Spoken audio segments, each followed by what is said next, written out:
નમસ્કાર. હરેક બાબતની ખબર રાખતા અને જરૂર પડે ત્યાં ખબર લઈ નાખતા સમાચાર માધ્યમ અપના મિજાજ ન્યૂઝમાં આપનું હાર્દિક સ્વાગત છે. આજના સમાચારમાં વાત કરીએ તો કચ્છ જિલ્લાના માધાપર વિસ્તારમાં પોલીસ દ્વારા એક ખાસ ડ્રાઈવ હાથ ધરવામાં આવી હતી.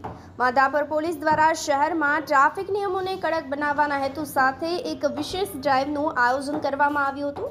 આ ડ્રાઈવ દરમિયાન પોલીસ દ્વારા વાહનોની સઘન ચકાસણી હાથ ધરવામાં આવી હતી, જેમાં ખાસ કરીને નંબર પ્લેટની ગેરરીતિ, હેલ્મેટ વગર વાહન ચલાવવું, આ સાથે જ અન્ય ટ્રાફિકના નિયમોનું ઉલ્લંઘન કરતા વાહન ચાલકો સામે કડકમાં કડક કાર્યવાહી હાથ ધરવામાં આવી હતી. સમગ્ર કામગીરી દરમિયાન નિયમોનો ભંગ કરનાર વાહન ચાલકો સામેથી અંદાજિત ₹3000 જેટલી દંડની વસૂલાત કરવામાં આવી હતી, જેમાં 16 જેટલા NC કેસ પણ નોંધા હોવાનું સામે આવ્યું છે, જે દર્શાવે છે કે પોલીસ ટ્રાફિકના નિયમોને લઈ અને કેટલી ગંભીર બની ગઈ છે.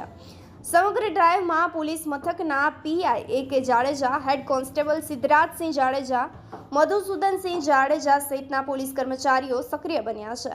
તેઓએ માત્ર દંડ જ કર્યો નથી, પરંતુ વાહન ચાલકો પર લાગેલા ગેરકાયદેસર બ્લેક ફિલ્મો પણ ઉતારી પાડી છે, જે ટ્રાફિક સુરક્ષાના દૃષ્ટિકોણથી ખૂબ મહત્વપૂર્ણ સાબિત થઈ રહી છે. ખાસ કરીને હેલ્મેટ વગર જતા દ્વિચક્રીય વાહન ચાલકોને અકસ્માત સમયે હેલ્મેટ કેટલું જીવન રક્ષક સાબિત થઈ શકે છે તે અંગે સમજણ પણ આપવામાં આવી હતી. પોલીસે લોકોને સમજાવ્યું હતું કે હેલ્મેટ માત્ર દંડથી બચવા માટે જ નહીં, પરંતુ પોતાના જીવનના રક્ષણ માટે પણ ખૂબ અનિવાર્ય છે.